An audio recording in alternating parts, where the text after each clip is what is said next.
Je suis heureuse de vous avoir ici. Suivez mon histoire jusqu'à la fin et commentez la ville d'où vous regardez. La première chose que j'ai remarquée, c'est la main du caissier sur mon poignet. Pas brutale ni grossière, juste assez ferme pour m'arrêter, alors que je tendais la main vers le petit fraisier que j'avais mis des semaines à pouvoir m'offrir. Il s'est penché par-dessus le comptoir rayé et a baissé la voix jusqu'à ce qu'elle ne soit plus qu'un souffle. « Vous êtes Hélène Martin, la mère de Thomas ?» J'ai hoché la tête parce que ma voix s'était logée quelque part derrière mes côtes, refusant de sortir. Les néons de l'épicerie Marché Central bourdonnaient au-dessus de nous, jetant sur tout le monde cette lueur blafarde et maladive qui donne un air souffrant même aux personnes les plus saines. Il m'a donné un avertissement discret à propos de la famille de ma belle-fille, sur la façon dont il dépensait sans compter tout en appelant mon fils à l'aide chaque mois. Ses yeux contenaient ce genre d'inquiétude que l'on ne voit que chez les gens qui ont observé quelque chose de mauvais pendant trop longtemps. Puis, il a lâché mon poignet et a continué à scanner mes articles comme si de rien n'était. « Ça fera 22,50 €, madame », a-t-il dit d'une voix normale, glissant le gâteau dans une boîte en carton blanc avec des mains expertes. J'ai fouillé dans mon portefeuille, le cuir usé doux contre mes doigts. Ce gâteau m'avait coûté une semaine de budget serré, de repas à base de soupe et de pain. Mais l'anniversaire de Thomas méritait une vraie célébration.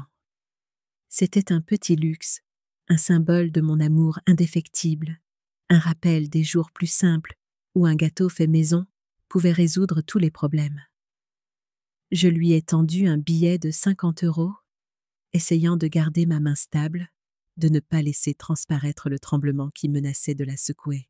« Je m'appelle David Fournier, au fait », ajouta le caissier tranquillement en me rendant ma monnaie. Ses doigts ont effleuré les miens. Un contact bref mais significatif. « J'ai vu ce qu'ils font. Votre fils mérite mieux. » Poussé par une force que je ne contrôlais pas, j'ai franchi la porte latérale et me suis retrouvé dans le vent froid du Loiret, luttant pour respirer. Le parking bourdonnait des bruits de l'après-midi, des chariots qui s'entrechoquaient, des moteurs qui tournaient au ralenti, un enfant qui pleurait après qu'un ballon lui ait échappé des mains pour s'envoler vers le ciel gris. J'aurais dû aller directement à la voiture de mon fils où il m'attendait, le moteur tournant pour que je n'aie pas froid. Mais la curiosité, ou peut-être un instinct maternel longtemps endormi, pesait sur ma poitrine comme un poids de plomb. J'ai contourné le quai de chargement et me suis glissé derrière 2 grandes bennes à ordures vertes qui sentaient les oranges pourries et l'eau de javel. De là, caché et invisible, je pouvais observer la sortie du magasin et décider si l'avertissement de ce jeune homme était un acte de gentillesse pure ou un simple commérage malveillant. C'était une position indigne pour une femme de 68 ans, mais je sentais que quelque chose de crucial était en jeu, quelque chose qui dépassait de loin les conventions. Quelques minutes plus tard, j'ai vu Guillaume Dubois, le père de ma belle-fille Émilie, franchir les portes automatiques en poussant un chariot. Il ne contenait pas de sacs de course ordinaires, mais 3 sacs noirs brillants qui luisaient comme de la pierre mouillée. Des lettres dorées sur les côtés captaient la lumière. Ce n'étaient pas des sacs de supermarché. Ils venaient d'une boutique de luxe. De ma cachette, je pouvais distinctement distinguer le logo Gucci. Il se déplaçait avec aisance, pas comme un homme accablé par les factures impayées, et a cliqué sur une télécommande jusqu'à ce qu'un grand SUV neuf de couleur pâle émette un bip et clignote. Il a rangé les sacs dans le coffre avec le soin que l'on réserve à des objets en verre, puis a pris un appel téléphonique avec le sourire détendu de quelqu'un qui croit que tout tournera toujours en sa faveur. Sa posture était droite, ses épaules larges, l'image même de la réussite et de la confiance. Il n'y avait aucune trace de l'homme prétendument malade et sans emploi dont Émilie parlait si souvent à Thomas avec des larmes dans la voix. « Ouais, je les ai. Émilie va adorer le sac à main.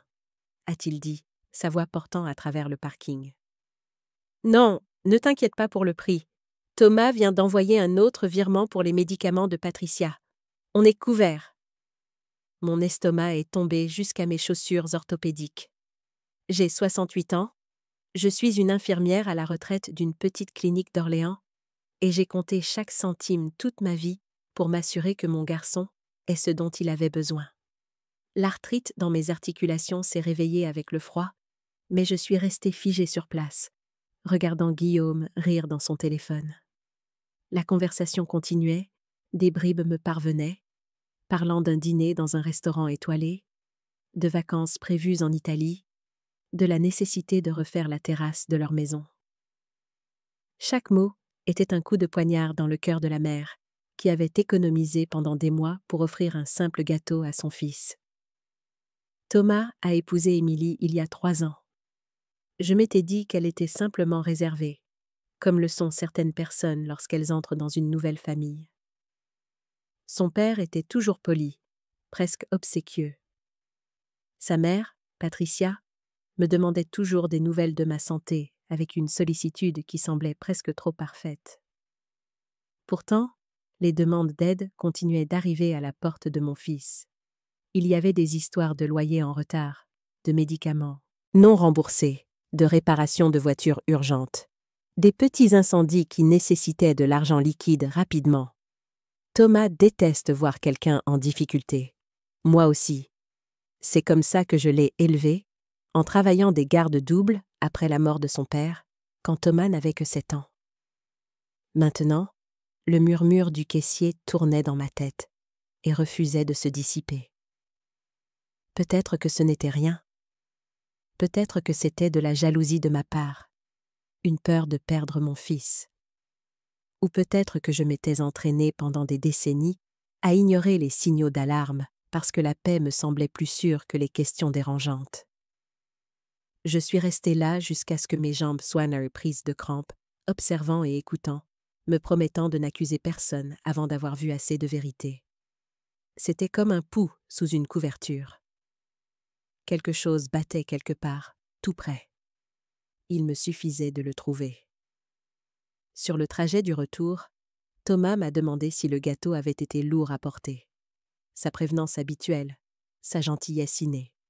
« Ça va, mon chéri. » J'ai forcé un sourire et dit que tout allait bien, mais mon esprit revenait sans cesse au murmure du caissier et à la vision du SUV rutilant de Guillaume. Mon fils nous conduisait vers le quartier d'Émilie, fredonnant légèrement, ignorant que la famille de sa femme venait d'être dépeinte sous un jour très différent. Je n'arrêtais pas de le regarder, remarquant les rides prématurées qui commençaient à se former autour de ses yeux. À 32 ans, il devrait encore avoir le visage lisse de la jeunesse. Mais le stress avait déjà commencé son œuvre. Je me demandais combien d'heures supplémentaires il avait faites ce mois-ci pour couvrir une autre de leurs urgences. Il avait l'air fatigué, plus vieux que son âge, et une colère sourde a commencé à monter en moi. Ce n'était pas juste.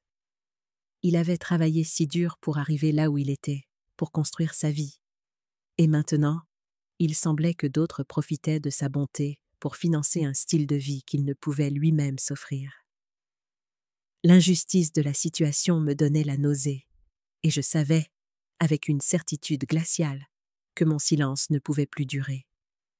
La paix que j'avais si longtemps cherché à préserver était devenue un poison.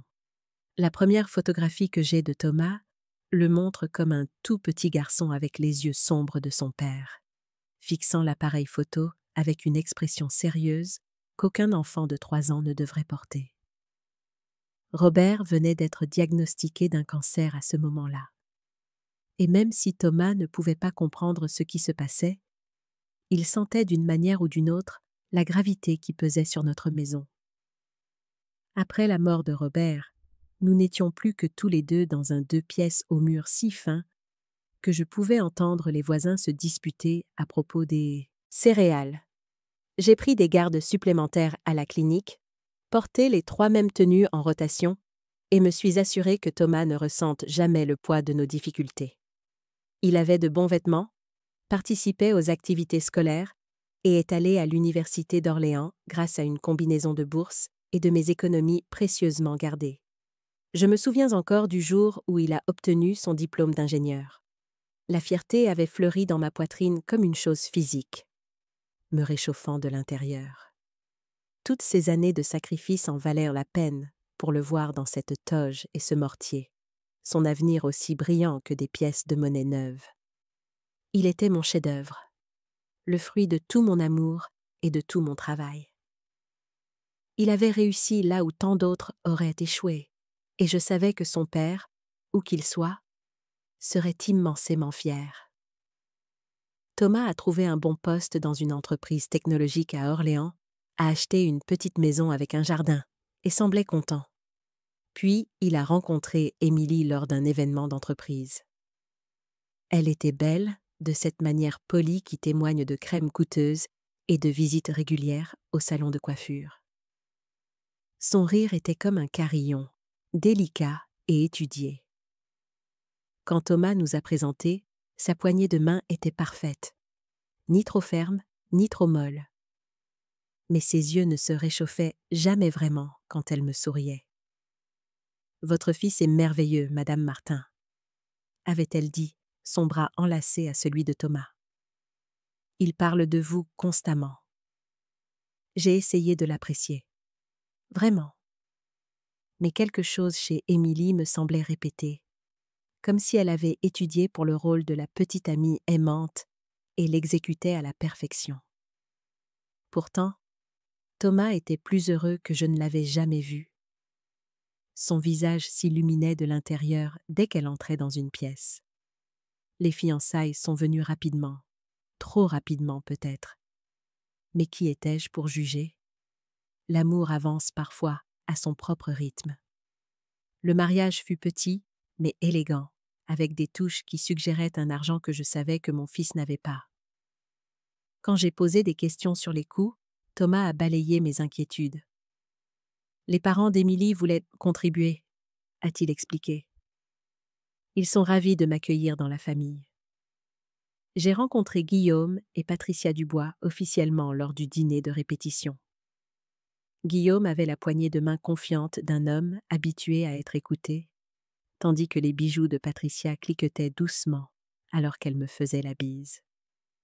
Ils étaient charmants, attentifs, et parlaient de Thomas comme du fils qu'il n'avait jamais eu. « Nous n'avons que notre Émilie », expliqua Patricia en me tapotant la main.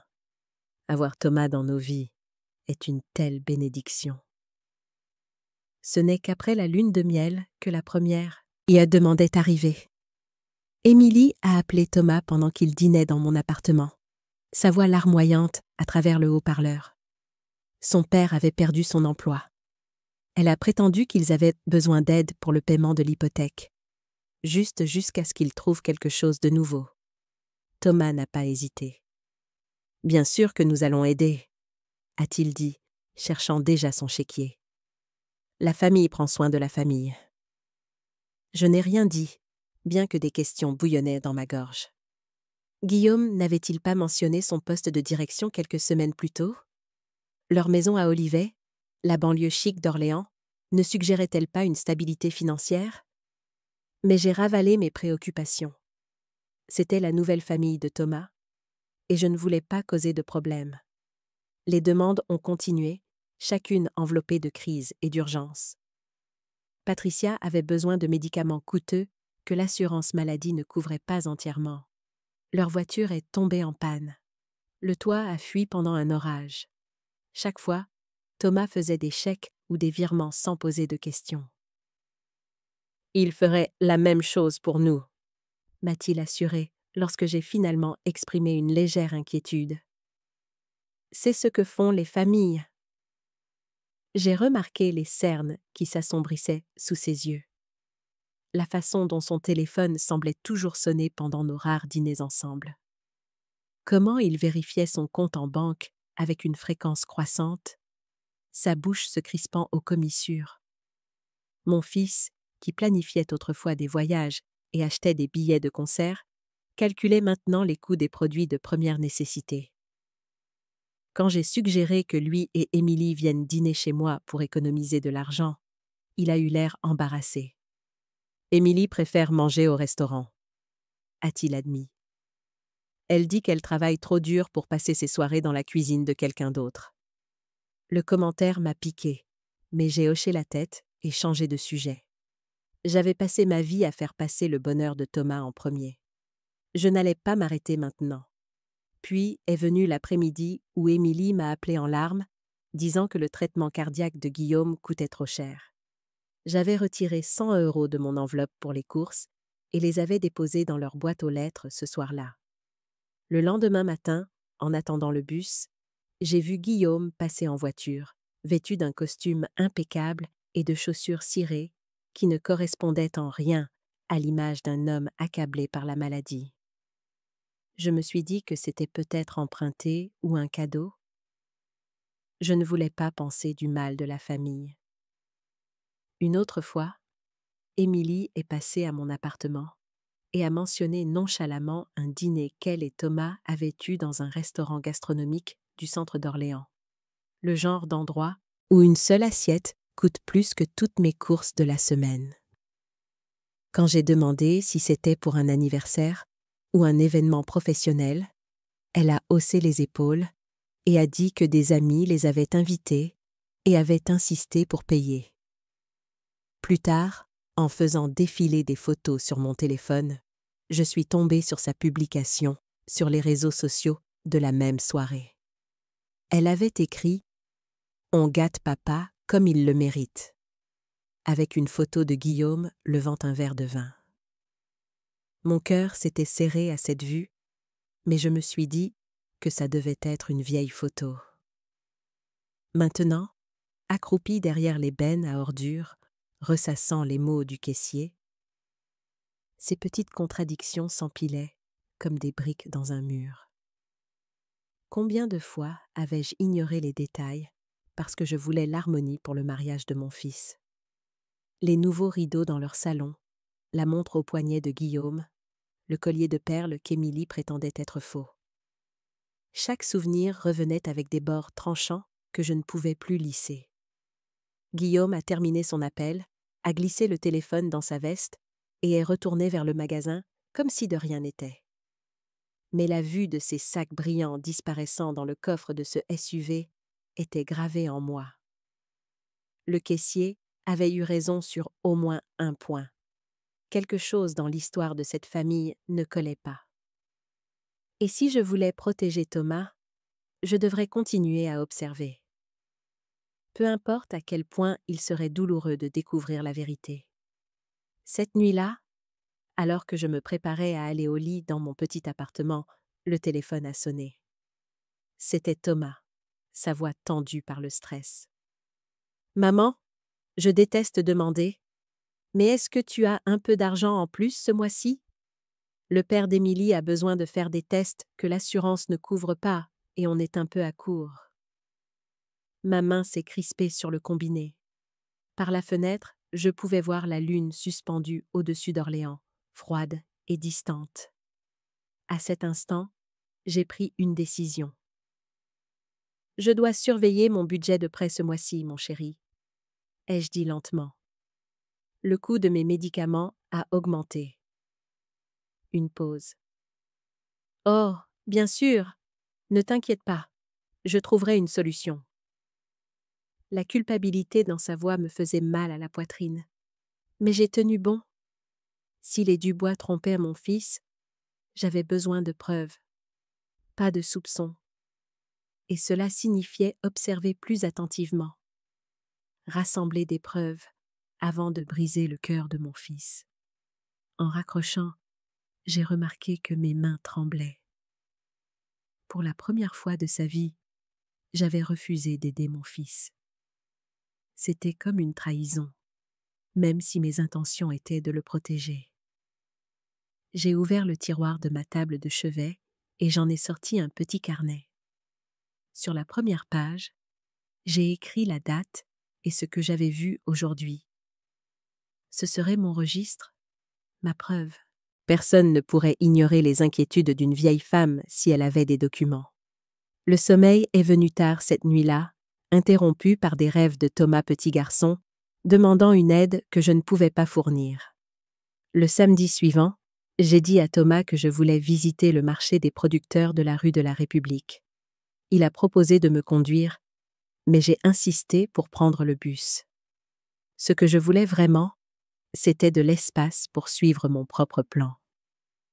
L'image de Guillaume se glissant dans ce SUV brillant s'était enracinée profondément dans mon esprit. Il me fallait plus qu'un simple aperçu, plus qu'un avertissement chuchoté. Je devais voir par moi-même le rythme de sa vie quand il pensait que personne ne regardait. Depuis le marché, j'ai marché 3 rues jusqu'à un petit café avec de grandes fenêtres et une vue dégagée sur la route. J'ai commandé un café noir et j'ai attendu. À midi pile, le SUV de Guillaume est passé. Il n'a pas tourné en direction du magasin de bricolage où il prétendait travailler à temps partiel. Au lieu de cela, il s'est garé sur le parking du Golf Club d'Orléans-Limaire. Un endroit si exclusif que je ne l'avais vu que dans des articles de magazines chez le dentiste. Le garde à l'entrée l'a laissé passer sans hésitation. Ma poitrine s'est serrée. Les gens qui se noient dans les dettes ne se promènent pas dans les country clubs en veste sur mesure. Je suis restée jusqu'à ce qu'ils repartent 2 heures plus tard, l'air satisfait, la posture droite, le visage rayonnant comme celui des gens après avoir conclu une affaire. Il n'avait pas de sac de course cette fois, juste une mallette en cuir lorsqu'il m'a croisée au coin de la rue. Je me suis cachée derrière un abribus, le cœur battant. Il fredonnait, comme si le monde lui-même n'avait aucun poids pour lui. Ce soir-là, en rentrant chez moi, l'air d'octobre piquant dans mes poumons, j'ai surpris une conversation entre 2 femmes devant une boutique de la rue Jeanne d'Arc. L'une, une femme aux cheveux gris avec une écharpe rouge vif, a dit « Tu as vu Émilie la semaine dernière au centre commercial ? Cette robe émeraude qu'elle portait devait coûter au moins 300 €. » L'autre a ajusté ses lunettes et a répondu « Et elle a aussi acheté ses crèmes de beauté françaises. » Ma petite fille travaille là-bas et dit qu'Émilie est l'une de leurs meilleures clientes. J'ai ralenti le pas, tendant l'oreille. Ce n'étaient pas des femmes qui bavardaient oisivement. Leur voix portait l'irritation de voisines qui en avaient trop vu. On dirait qu'ils demandent de l'argent à tout le monde tout en vivant comme des rois, a poursuivi la première femme. Mon neveu travaille avec Thomas Martin. Il dit que le pauvre homme s'épuise au travail pour eux. J'ai pressé le pas pour les derniers mètres jusqu'à mon appartement, le pouls rapide. Le tableau devenait plus clair. Les Dubois suppliaient Thomas pour de l'argent de loyer, invoquaient des factures impayées et des médicaments en retard. Mais ils se pavanaient dans les boutiques, les salons et les country clubs comme des rois déguisés. Les heures supplémentaires de mon fils, son épuisement, les ombres grises sous ses yeux. Ils payaient pour leur théâtre. J'ai appuyé ma main contre la rampe métallique froide devant mon immeuble et j'ai fait un vœu silencieux. Je ne tairai plus mes instincts. Quelle que soit la vérité qui se cachait à la vue de tous, j'allais la tirer à la lumière, peu importe à quel point cela ferait mal. Le lendemain était un dimanche. Thomas m'appelait habituellement après la messe, mais cette fois mon téléphone est resté silencieux jusqu'en fin d'après-midi. Quand il a finalement sonné, sa voix semblait tendue. « Les parents d'Émilie ont des difficultés financières », a-t-il dit sans préambule. Ils sont en retard sur leur paiement d'hypothèque. J'ai serré le téléphone plus fort. C'est la 3e fois cette année, n'est-ce pas ? Une pause. Ils n'ont pas eu de chance. 4 000 € de malchance le mois dernier seulement. Ai-je dit doucement, me souvenant des chiffres que Thomas avait mentionnés lors d'un moment de stress. Maman, c'est la famille. On aide la famille. J'ai fermé les yeux, sentant le poids de ce que j'allais faire.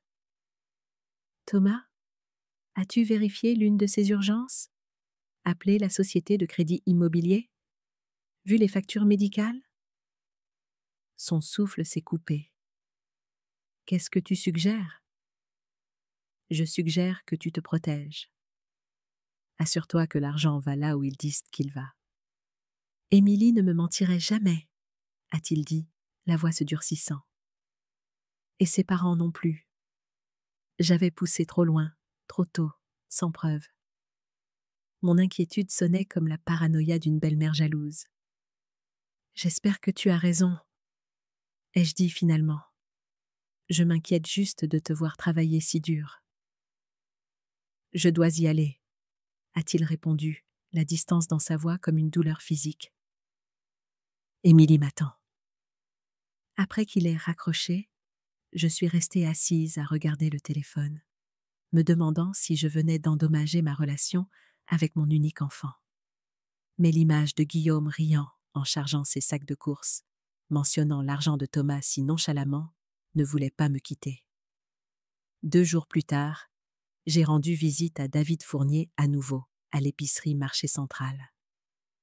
Il empilait des boîtes de conserve quand je me suis approchée, son badge légèrement de travers sur son gilet bleu. « Madame Martin », dit-il doucement, jetant un coup d'œil autour de lui pour s'assurer que personne n'était à proximité. « J'espérais que vous reviendriez. »« Dites-moi ce que vous savez, » ai-je dit en gardant la voix basse. À propos des Dubois. Les mains de David se sont immobilisées sur les boîtes de soupe. Ma cousine Nancy est sortie avec Guillaume Dubois pendant un certain temps, avant qu'il n'épouse Patricia. Il lui a emprunté de l'argent, des milliers d'euros pour des opportunités commerciales qui ne se sont jamais matérialisées. Quand elle a demandé à être remboursée, il a disparu. C'était il y a des années, ai-je souligné. Les gens ne changent pas, a rétorqué David. Surtout pas les escrocs. Je les ai vus ici acheter du champagne et des fromages fins le même jour où mon ami à la banque dit qu'ils ont encaissé un chèque de votre fils. Mon estomac s'est noué. Vous en êtes certain? David a hoché la tête sombrement. Mon ami Thomas travaille au service des prêts immobiliers de la Banque régionale du Centre. Les Dubois n'ont pas d'hypothèque. Ils ont remboursé leur maison il y a 5 ans. Quel que soit l'argent que votre fils envoie pour les paiements d'hypothèque, il ne va à aucune banque. Je me suis appuyée contre l'étagère, me sentant soudainement chancelante. Pourquoi me dites-vous cela? Les yeux de David se sont adoucis. Ma grand-mère a été exploitée par des gens en qui elle avait confiance. Personne ne l'a écoutée quand elle a essayé de les avertir. Le temps que quelqu'un réalise, elle avait tout perdu. Il a redressé son badge. Je ne peux pas rester sans rien faire et regarder la même chose arriver à quelqu'un d'autre.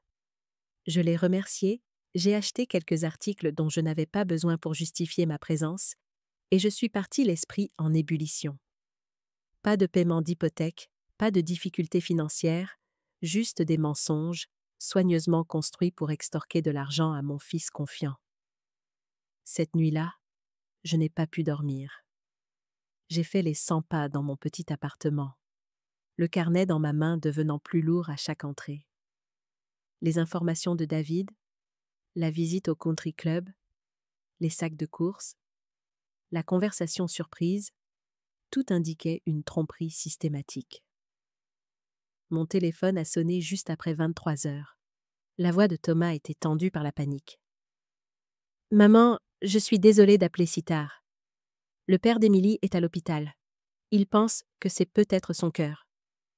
Nous devons verser un acompte avant qu'il ne fasse les tests. J'ai atteint le plafond de ma carte de crédit avec la dernière urgence. Et Émilie pleure. Je déteste demander, mais est-ce que tu as quelque chose de côté? Même quelques centaines d'euros aideraient. » Ma gorge s'est nouée. Je savais avec une certitude qui pesait comme du plomb dans mon estomac que c'était une autre fabrication. Mais comment pouvais-je le prouver? « Quel hôpital ?» ai-je demandé, ma voix stable malgré mon cœur qui s'emballait. « Le CHRO ?» a répondu Thomas, semblant soulagé que je ne refuse pas immédiatement. « Émilie est avec lui maintenant. »« Je vous y retrouve, » ai-je dit, attrapant déjà mon manteau. Ne t'inquiète pas pour l'argent pour l'instant. Assurons-nous que Guillaume reçoive les soins dont il a besoin. Tu n'as pas à sortir si tard. Je veux venir, l'ai-je interrompu doucement. La famille se soutient en personne, pas seulement financièrement. Le silence à l'autre bout du fil en disait long. Je vais dire à Émilie que tu arrives. J'ai pris un taxi que je ne pouvais pas me permettre jusqu'au centre hospitalier régional d'Orléans, mon cœur battant contre mes côtes. Si Guillaume était vraiment malade, j'aiderais sans hésitation. Mais si c'était un autre mensonge, ce serait le dernier. Les urgences étaient bondées, même à cette heure tardive. Des infirmières passaient en courant, leurs chaussures à semelles souples crissant sur le sol poli. L'odeur d'antiseptique me rappelait mes jours d'infirmière, le chaos contrôlé des soins de santé. Thomas attendait près de l'entrée, le visage pâle d'inquiétude. « Maman, merci d'être venue. Émilie est à l'intérieur avec son père. Le médecin a-t-il dit quelque chose ?» ai-je demandé en lui serrant le bras. « Pas encore. Ils font des tests. Émilie dit qu'il s'est effondré à la maison. » J'ai hoché la tête, gardant une expression neutre. « Allons les voir. » Nous avons traversé des portes coulissantes pour entrer dans le service des urgences principales. Thomas m'a conduite vers une zone délimitée par des rideaux. Mais avant que nous ne l'atteignions, j'ai aperçu Patricia Dubois au distributeur automatique, choisissant calmement une barre de chocolat. Ses cheveux étaient parfaitement coiffés, son maquillage frais. Elle ne montrait aucun signe d'une femme dont le mari pourrait être confronté à une urgence cardiaque. Quand elle nous a vus, la surprise a traversé son visage avant qu'elle ne se ressaisisse. « Hélène ?» dit-elle, sa voix soigneusement modulée pour suggérer la détresse. « Tu n'avais pas à venir de si loin ?»« Bien sûr que si, » ai-je répondu, en l'observant attentivement. « Comment va Guillaume ?»« Les médecins sont avec lui maintenant, » a-t-elle dit, jetant un coup d'œil vers la zone rideau. « Ça a été si effrayant. » J'ai hoché la tête avec sympathie, bien que le doute me rongeât l'esprit. Quel médecin s'occupe de lui ? Je travaillais avec plusieurs cardiologues ici. Le sourire de Patricia a légèrement vacillé. Je ne me souviens pas de son nom. Tout a été si confus. Bien sûr, ai-je dit doucement. Thomas a mentionné quelque chose à propos d'un acompte pour des tests. Oui. La main de Patricia a voltigé jusqu'à sa gorge, où brillait un collier en or. L'assurance nous pose des problèmes. Ils veulent 500 € avant de faire la coronarographie. 25 ans en tant qu'infirmière m'avaient appris beaucoup de choses, y compris les procédures de facturation des hôpitaux. Aucun soin cardiaque d'urgence ne serait retardé pour un acompte, surtout pas au CHRO. La vérification de l'assurance se faisait simultanément avec le traitement dans les vraies urgences. « Laissez-moi parler au service de facturation » ai-je offert. « Je connais encore quelques personnes ici. Peut-être que je peux aider à régler ça. » L'alarme a éclaté dans les yeux de Patricia. « Ce n'est pas nécessaire. Émilie s'en occupe. » « Ça ne me dérange pas. » ai-je insisté, me tournant vers Thomas. « Pourquoi ne restes-tu pas avec Patricia pendant que je trouve Émilie ?» Avant que l'un ou l'autre ne puisse objecter, je me suis dirigée d'un pas décidé vers le poste des infirmières. La jeune femme derrière le comptoir a levé les yeux à mon approche. « Excusez-moi, » ai-je dit, en gardant une voix professionnelle. « Je cherche des informations sur un patient, Guillaume Dubois. Sa fille a dit qu'il a été admis pour des problèmes cardiaques. » L'infirmière a tapé sur son ordinateur, puis a légèrement froncé les sourcils. « Je suis désolée, nous n'avons pas de Guillaume Dubois enregistré ce soir. » Ma suspicion s'est cristallisée en certitude. « Êtes-vous sûr ? Sa femme et sa fille sont ici. Elles ont dit qu'il passait des tests cardiaques. » Elle a vérifié à nouveau. Personne de ce nom n'a été admis aux urgences au cours des dernières 24 heures. Peut-être sont-ils dans un autre hôpital. Je l'ai remercié et je me suis retournée. Une clarté froide s'est installée en moi. Il n'y avait pas d'urgence, pas de crise cardiaque, pas de facture médicale, juste un autre mensonge élaboré pour extorquer de l'argent à mon fils. En m'approchant de la salle d'attente, j'ai vu qu'Émilie avait rejoint Thomas et Patricia. Ses yeux étaient cerclés de rouge, des larmes maculant son mascara d'une manière qui semblait presque calculée. Quand elle m'a vue, elle s'est précipitée vers moi. « Hélène, merci d'être venue. Papa se repose maintenant. Il le transfère dans une chambre à l'étage. » J'ai rencontré son regard fixement. « C'est intéressant, Émilie. Parce que selon les registres de l'hôpital, Guillaume Dubois n'a jamais été admis ce soir. » Le silence qui a suivi ressemblait à du verre sur le point de se briser. Le visage d'Émilie s'est figé, ses yeux passant de sa mère à Thomas. « Il doit y avoir une erreur, » a-t-elle commencé, sa voix plus aiguë que d'habitude. « Nous sommes ici depuis des heures. »« Non, » ai-je interrompu doucement. « Je ne pense pas qu'il y ait eu d'erreur. Je pense que vous mentez encore à mon fils. » Thomas s'est avancé, la confusion et la colère se battant sur son visage. « Maman, qu'est-ce que tu dis ?» Je me suis tournée vers lui, mon cœur se brisant pour la douleur que j'allais causer. « Il n'y a pas d'urgence, Thomas. Ton beau-père n'est pas là. C'est juste une autre façon de t'extorquer de l'argent. »« C'est ridicule, » a lancé Patricia, mais sa main tremblait en serrant son sac à main. « Vraiment ?» ai-je rétorqué. « Alors, où est Guillaume? Dans quelle chambre est-il? Quel médecin le traite? Parce que l'hôpital n'a aucune trace de son admission ce soir. » Thomas nous regardait, son visage devenant de plus en plus pâle. « Émilie, qu'est-ce qui se passe ?» Le sang-froid d'Émilie s'est légèrement fissuré. « L'hôpital a dû faire une erreur avec les papiers. Papa est là. Je le jure. »« Alors, emmène-nous le voir. » ai-je défié doucement. Les yeux d'Émilie se sont remplis de nouvelles larmes. « Ils viennent de l'emmener pour des tests. Nous ne pouvons pas le déranger maintenant. » L'expression de Thomas changeait, le doute s'insinuant là où la confiance aveugle avait été. « Émilie, dis-moi juste la vérité. Ton père est-il vraiment ici? » Le moment s'est étiré, tendu. Puis, derrière nous, une voix familière a retenti. « Patricia, désolée, je suis en retard. La réunion a duré plus longtemps que prévu. » Nous nous sommes tous retournés pour voir Guillaume Dubois s'avancer vers nous, mallette à la main, l'image même de la santé dans un costume coûteux. Pas de blouse d'hôpital, pas d'équipement médical, aucun signe d'un homme qui avait subi un événement cardiaque. Il s'est arrêté net quand il nous a tous vus le fixer, ses yeux s'écarquillant alors qu'il réalisait son erreur. À cet instant, le château de mensonges élaboré que les Dubois avaient construit a commencé à s'effondrer, et le monde de mon fils s'est effondré avec lui. Le trajet de retour de l'hôpital cette nuit-là a été les 20 minutes les plus longues de ma vie.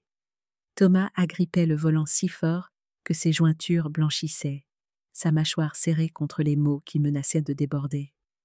Nous avions laissé les Dubois sur le parking, les explications larmoyantes d'Émilie tombant dans des oreilles de plus en plus sourdes. « C'était juste un malentendu, » avait-elle plaidé, s'accrochant au bras de Thomas alors qu'il reculait loin d'elle. Papa devait être à l'hôpital. Il a eu des douleurs à la poitrine. Nous étions inquiets. Mais l'apparence saine de Guillaume et son expression surprise avaient raconté une histoire différente.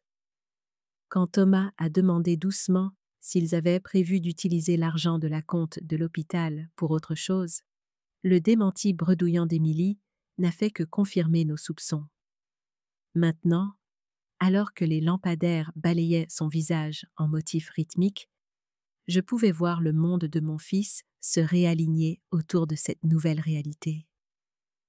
J'aurais dû savoir, a-t-il finalement dit, sa voix creuse. Il y avait des signes. J'ai tendu la main par-dessus la console et posé ma main sur son bras. Les gens qui t'aiment peuvent être aveugles à la tromperie, Thomas. Ce n'est pas ta faute. 3 ans, a-t-il chuchoté. 3 ans d'urgence, de factures et de dépenses imprévues. Combien leur ai-je donné? 30, 40 000 euros?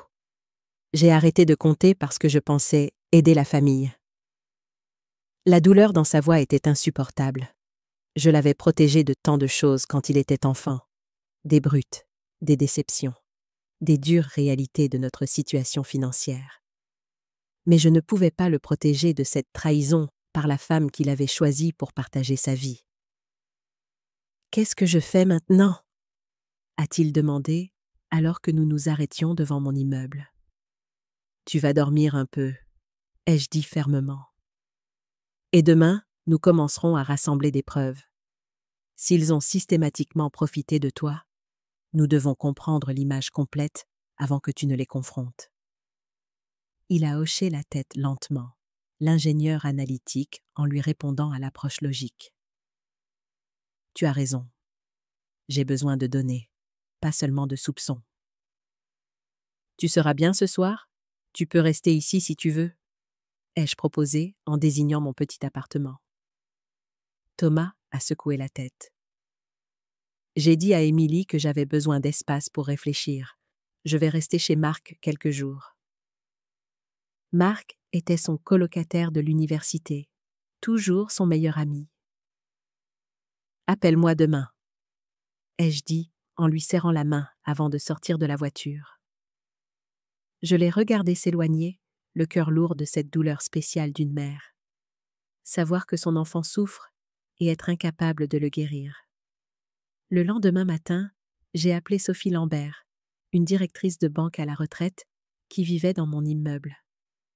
Nous étions devenus amis grâce au programme de jardinage communautaire, passant les dimanches après-midi à nous occuper des tomates et à échanger des histoires sur nos petits-enfants. Sophie était vive, discrète et avait encore des relations à la banque régionale du centre. « Sophie, j'ai besoin de ton aide, » ai-je dit quand elle a répondu. « C'est à propos de Thomas. » 1 heure plus tard, nous étions assises à sa table de cuisine, des tasses de café fumant entre nous alors que j'expliquais la situation. L'expression de Sophie devenait de plus en plus troublée à mesure que je décrivais le schéma des urgences financières des Dubois et la mascarade de l'hôpital de la nuit dernière. « Des escrocs » a-t-elle dit sèchement quand j'ai terminé. « Et ils utilisent ton fils comme leur distributeur automatique personnel. »« Je dois le prouver, » ai-je répondu. Pas seulement les prendre en flagrant délit de mensonge, mais montrer la nature systématique de ce qu'ils ont fait. Sophie a tapoté ses doigts pensivement contre sa tasse. « J'ai encore des amis à la banque. Je ne peux pas accéder au compte, bien sûr, ce serait illégal, mais je peux poser quelques questions générales sur les schémas de fraude hypothécaire. Peut-être obtenir un aperçu de la manière dont nous pourrions suivre leurs activités. »« Merci, » ai-je dit, soulagée d'avoir une alliée avec une expertise financière. « En attendant, » a poursuivi Sophie, « tu devrais essayer de recontacter ce caissier, David, c'est ça? Il semble avoir des informations sur les habitudes de dépenses des Dubois qui pourraient être précieuses. » J'ai hoché la tête, planifiant déjà ma prochaine visite à l'épicerie Marché Central. Je dois aussi trouver un moyen de documenter leur style de vie, les voyages, le shopping, l'adhésion au country club. Thomas doit voir la déconnexion entre leurs prétendues difficultés financières et leurs dépenses réelles. « Sois prudente, Hélène, » a averti Sophie. « Les gens qui mentent de manière si élaborée peuvent devenir dangereux lorsqu'ils sont acculés. » Ces mots m'ont glacée, mais j'ai redressé les épaules. J'avais affronté pire pour protéger mon fils. Cet après-midi-là, je suis retournée à l'épicerie Marché Central. David travaillait de nouveau à la caisse, son expression s'éclairant légèrement lorsqu'il m'a vu m'approcher avec un petit panier d'articles. « Madame Martin », m'a-t-il salué tranquillement. « J'ai pensé à vous et à votre fils. »« J'ai besoin de votre aide, David, » ai-je dit, en gardant la voix basse alors qu'il scannait mes achats. « La nuit dernière a prouvé que vous aviez raison à propos des Dubois. » Brièvement, j'ai décrit l'incident de l'hôpital.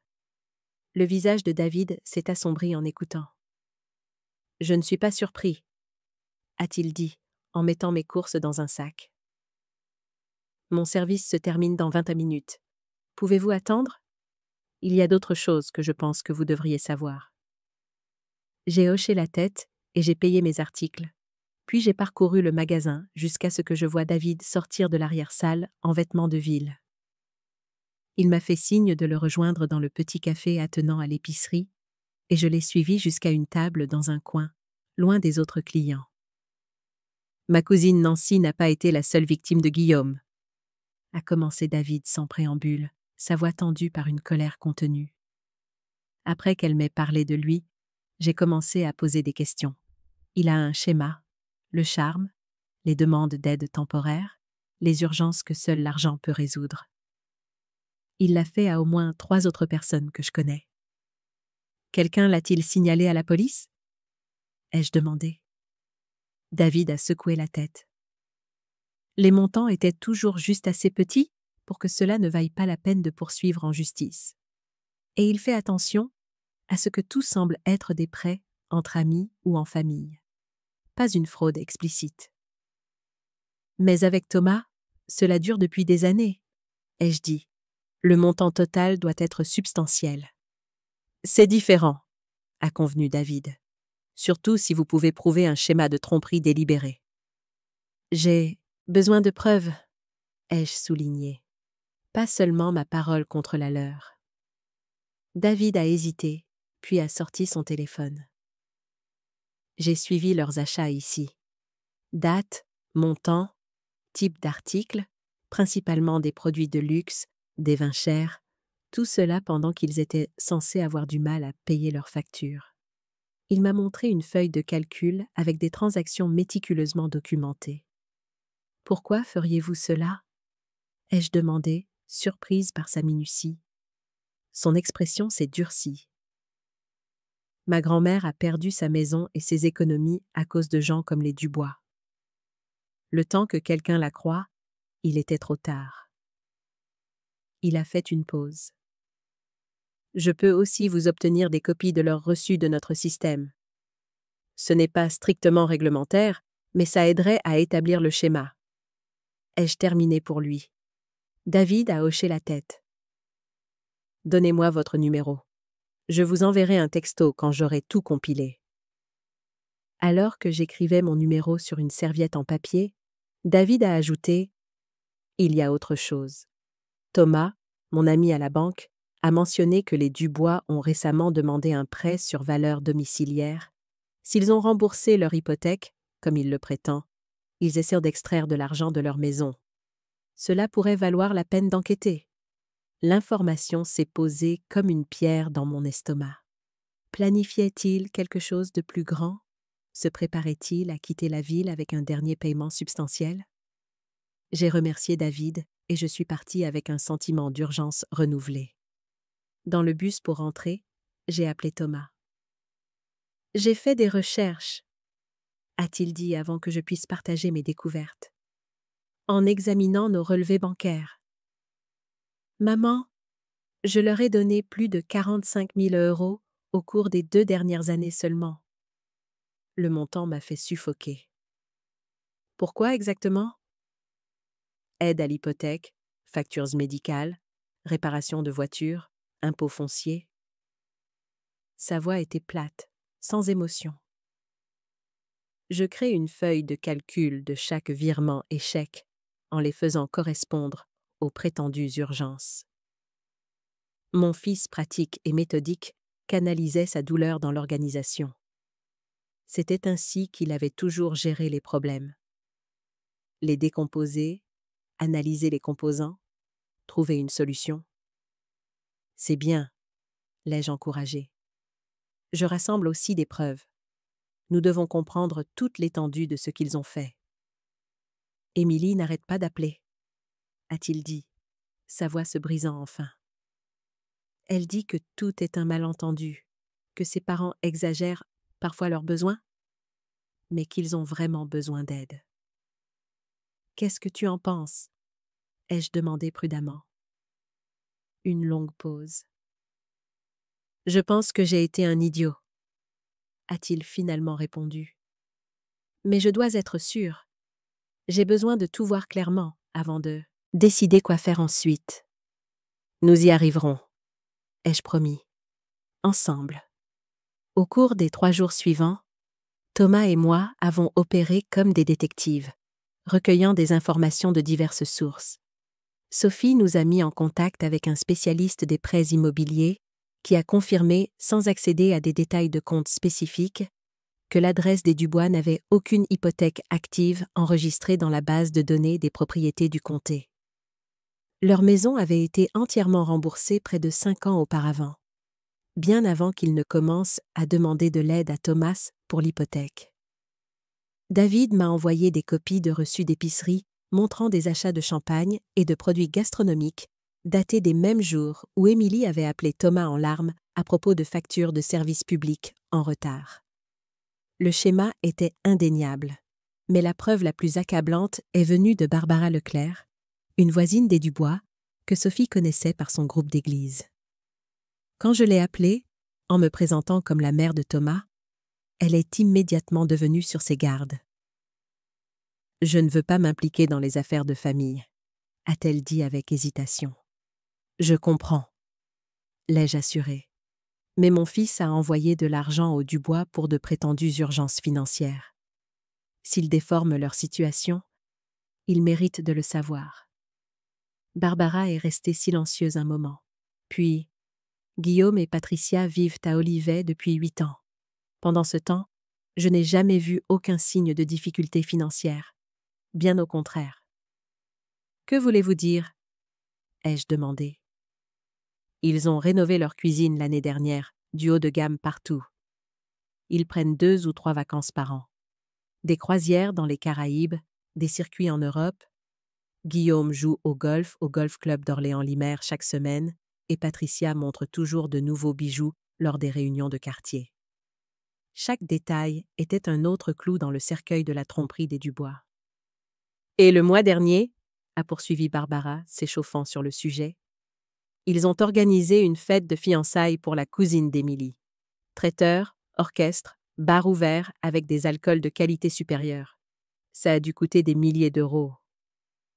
Je me souviens que Thomas avait mentionné qu'il leur avait envoyé 1 500 € la même semaine pour des réparations de plomberie d'urgence. « Seriez-vous prête à écrire ce que vous avez observé ?» ai-je demandé. Juste une simple déclaration sur leur style de vie et leur situation financière apparente. Barbara a hésité. Les Dubois peuvent être vindicatifs quand on les contrarie. Patricia a une influence considérable dans notre association de quartier. Je comprends votre inquiétude, ai-je dit. Mais il s'agit de protéger mon fils d'une exploitation plus poussée.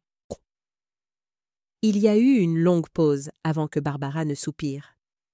Je vous enverrai quelque chose par email. Pas parce que je veux causer des problèmes, mais parce que ce qu'ils font n'est pas juste. Mon propre fils a été exploité par une petite amie il y a des années. J'aurais aimé que quelqu'un l'aide à voir la vérité plus tôt. À la fin de la semaine, nous avions accumulé un dossier de preuves substantielles.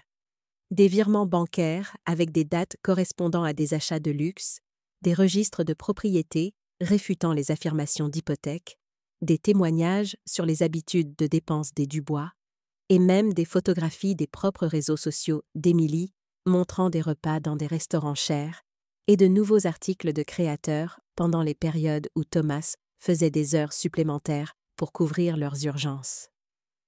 Le tableau qu'il brossait était sans ambiguïté. Ce n'était pas une exagération occasionnelle ou une mauvaise gestion financière. C'était une tromperie systématique conçue pour extraire autant d'argent que possible de mon fils confiant. J'ai retrouvé Thomas à l'appartement de son ami Marc, le vendredi soir, pour examiner tout ce que nous avions rassemblé. Il avait l'air fatigué, mais résolu alors que nous étalions les documents sur la table de la salle à manger de Marc. « Tout est là », a-t-il dit doucement, en tapotant le dossier contenant les reçus de David. 3 ans de mensonges. « Que vas-tu faire » ai-je demandé, en observant attentivement son visage. Thomas s'est frotté les tempes. « Je dois confronter Émilie, la faire admettre ce qu'ils ont fait. » Puis il s'est interrompu, l'énormité du démantèlement de son mariage suspendu entre nous. « Veux-tu que je vienne avec toi » ai-je offert. Il a secoué la tête. « C'est quelque chose que je dois faire moi-même. Mais d'abord, il y a une dernière information que je veux vérifier. » Thomas a ouvert son ordinateur portable et a navigué vers leur compte bancaire joint. Émilie ne sait pas que je peux voir les virements de son compte personnel. J'ai remarqué des dépôts réguliers de ses parents au cours des derniers mois. De petits montants, mais constants.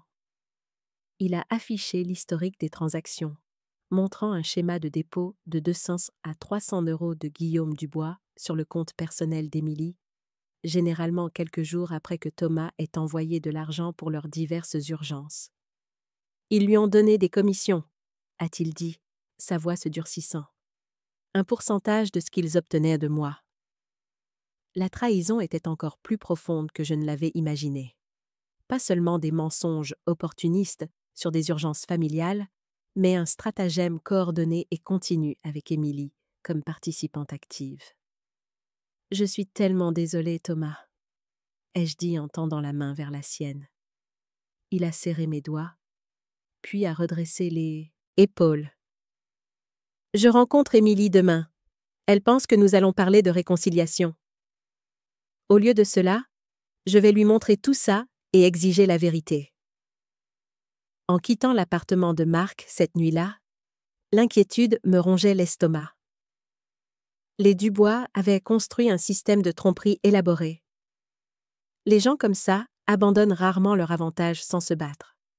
« Sois prudent », ai-je dit à Thomas à la porte. « Ne la rencontre pas seule. »« Marc sera dans la pièce à côté », m'a-t-il assuré. « Et nous nous rencontrons dans un café public. Tout ira bien, maman. » J'ai hoché la tête, mais le malaise persistait. Quelque chose me disait que les Dubois n'abandonneraient pas leur poule aux œufs d'or sans un dernier coup. L'invitation est arrivée 2 semaines plus tard. Thomas avait confronté Émilie avec nos preuves, ce qui a abouti à une confession en larmes qui était plus une auto-justification qu'un remords. Elle a prétendu que ses parents lui avaient mis la pression, qu'elle s'était sentie piégée entre la loyauté envers eux et l'amour pour Thomas. Il n'était pas convaincu, surtout après avoir découvert les commissions sur son compte personnel. Ils étaient séparés maintenant, vivant chacun de leur côté, tandis que Thomas consultait un avocat spécialisé en divorce. Les Dubois avaient été étrangement silencieux depuis la confrontation, ce qui n'a fait qu'accroître mon inquiétude. Puis est venu l'appel téléphonique. Patricia Dubois, la mère d'Émilie, m'a appelé directement un jeudi soir, sa voix mielleuse au téléphone. « Hélène, nous nous sentons terriblement mal à propos de ce malentendu avec Thomas. Guillaume et moi aimerions vous inviter à déjeuner dimanche. Rien de sophistiqué, juste un repas de famille pour éclaircir les choses. » Mon instinct était de refuser, mais la curiosité l'a emporté. À quel jeu jouait-il maintenant ? « Je ne suis pas sûre que ce soit une bonne idée, Patricia, » ai-je répondu prudemment. « S'il vous plaît, » a-t-elle insisté. « Nous vous devons une explication et nous voulons arranger les choses. Émilie ne sera pas là.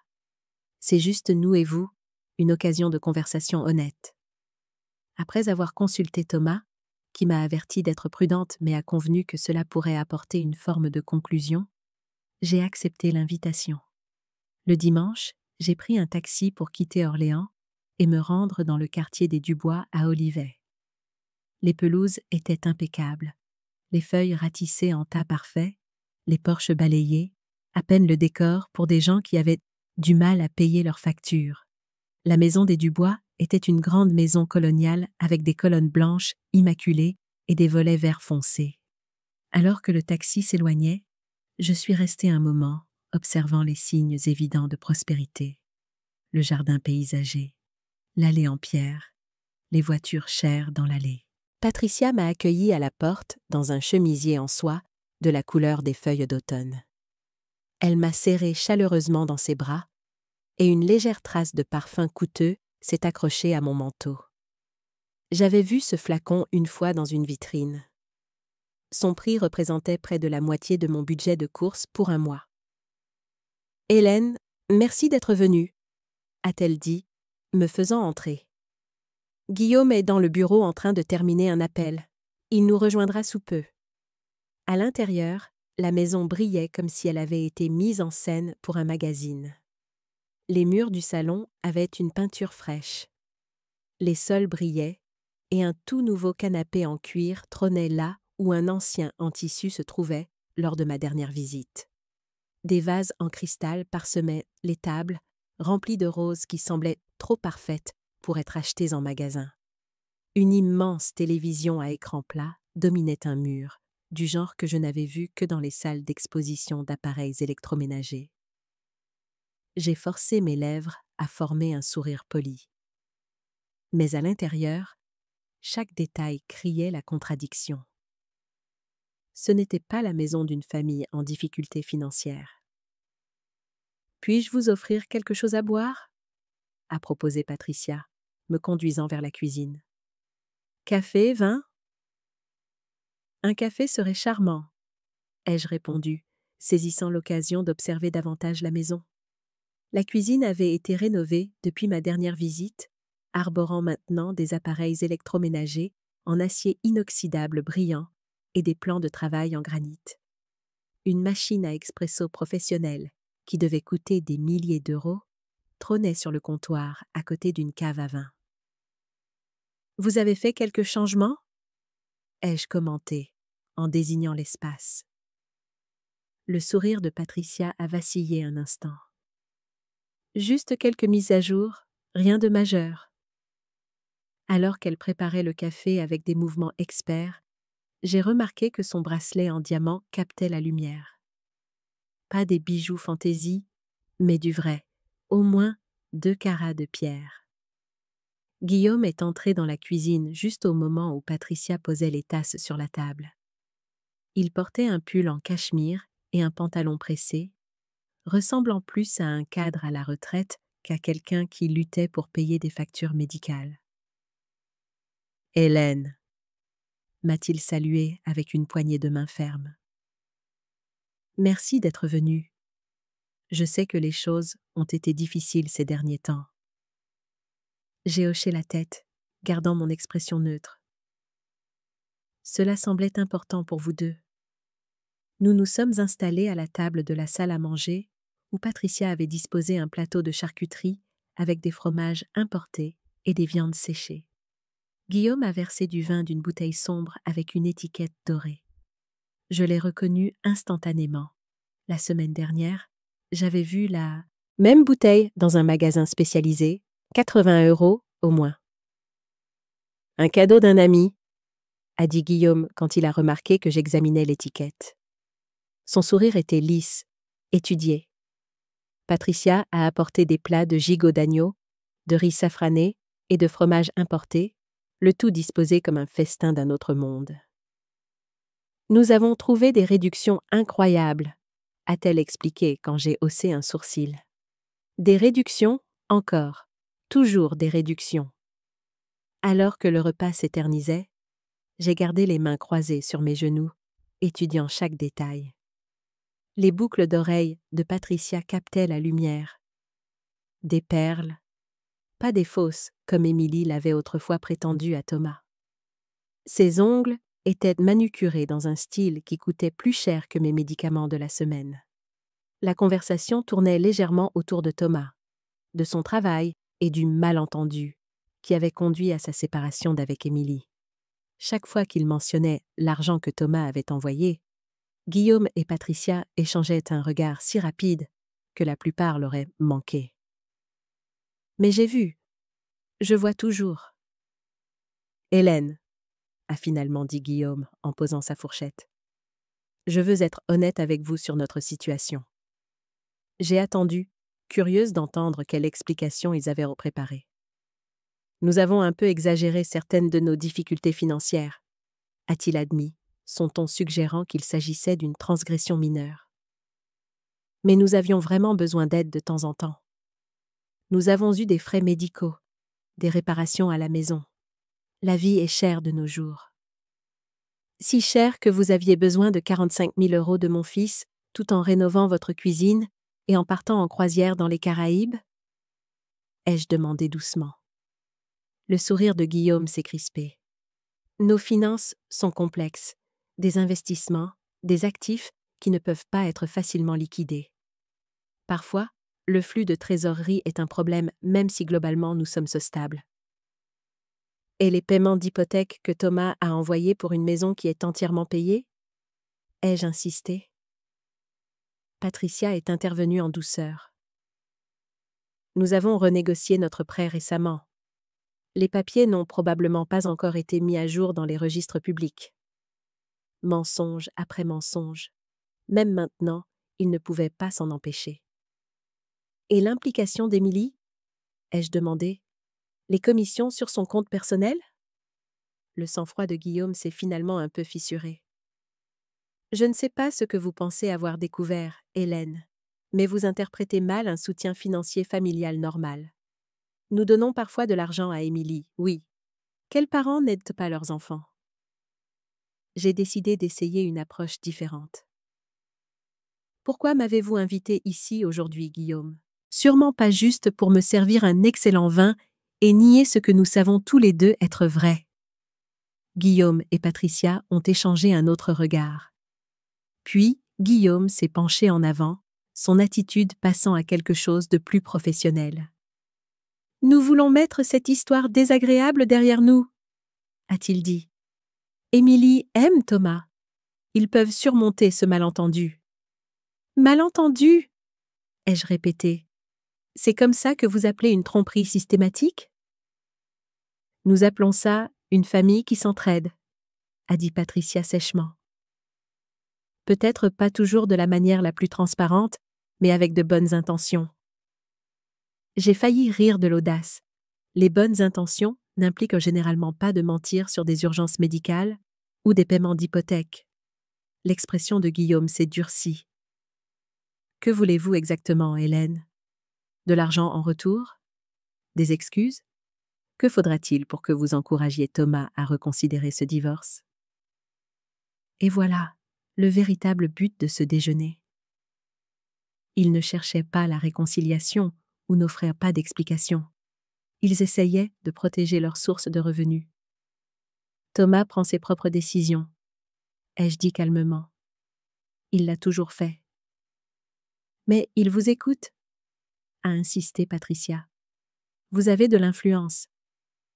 Si vous lui disiez que nous reconnaissons nos erreurs, que nous nous engageons à plus d'honnêteté à l'avenir. Vous voulez que je vous aide à continuer d'exploiter mon fils ? Ai-je interrompu, ne prenant plus la peine d'être poli. Le convaincre que votre vol et votre manipulation n'étaient nés que des erreurs qui méritent le pardon ?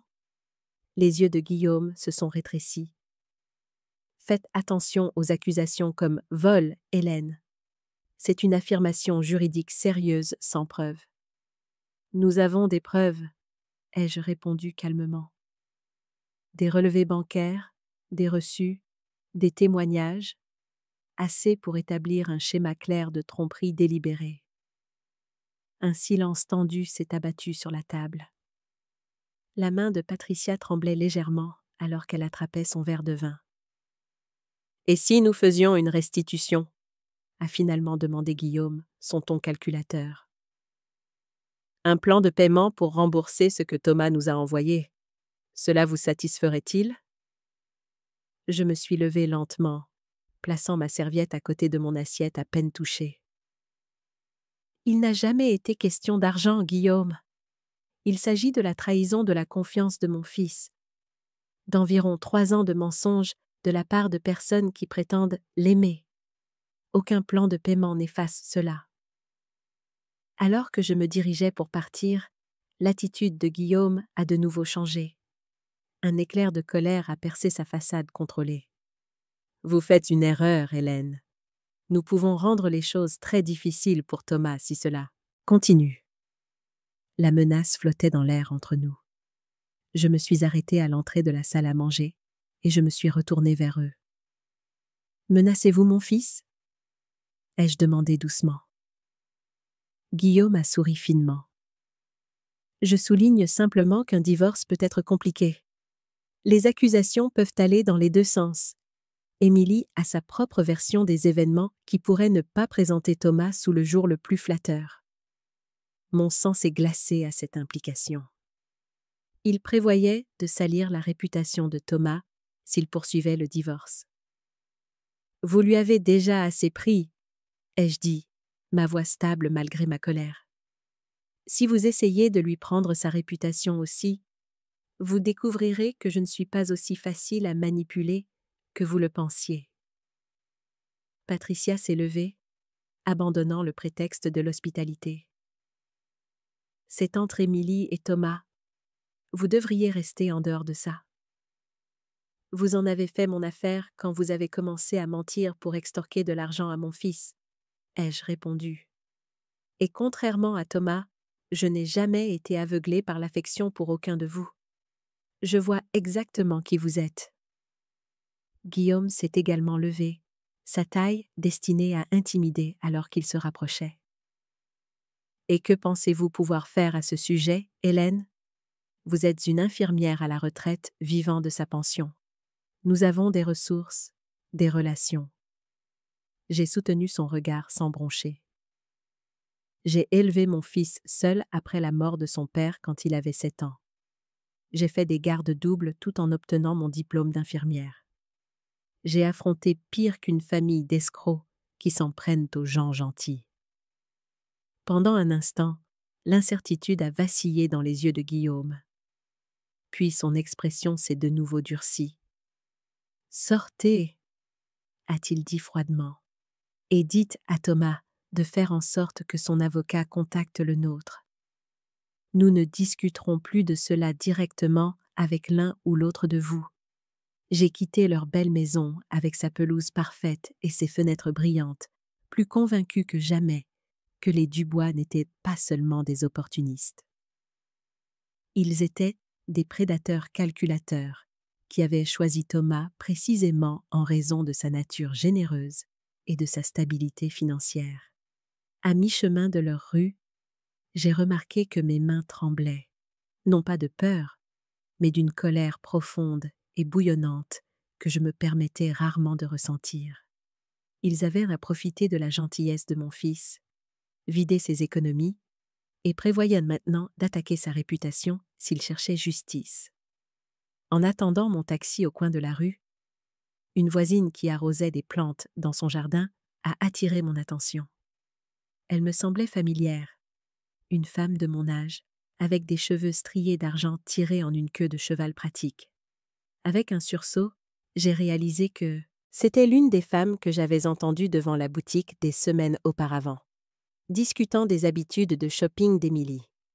Sur une impulsion, je me suis dirigée vers le portail de son jardin. « Excusez-moi, » ai-je dit. « Vous ne me connaissez pas, mais je suis Hélène Martin, la mère de Thomas. » Les yeux de la femme se sont écarquillés de reconnaissance. « Barbara Leclerc, » a-t-elle dit en tendant la main. « J'ai entendu parler de vous par Patricia. » Son ton suggérait que ce qu'elle avait entendu n'avait pas été flatteur. « J'imagine bien, » ai-je répondu avec un petit sourire. « Puis-je vous demander quelque chose, Barbara ? Depuis combien de temps vivez-vous à côté des Dubois ?» Barbara a jeté un coup d'œil vers leur maison, puis est revenue vers moi. « Près de 8 ans, depuis qu'ils ont emménagé dans le quartier. » Et pendant ce temps, ont-ils déjà semblé être en difficulté financière, luttant avec des factures ou des frais médicaux? Elle a ri, un son bref et incrédule. Les Dubois? Ce sont les dernières personnes que je décrirais comme en difficulté.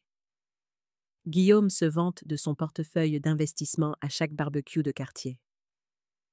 Patricia exhibe un nouveau bijou pratiquement tous les mois. Pourtant, ils ont dit à mon fils qu'ils ne pouvaient pas payer leur hypothèque ou leur facture médicale. Ai-je dit doucement. Ils lui ont pris des milliers d'euros pour des urgences fabriquées de toutes pièces.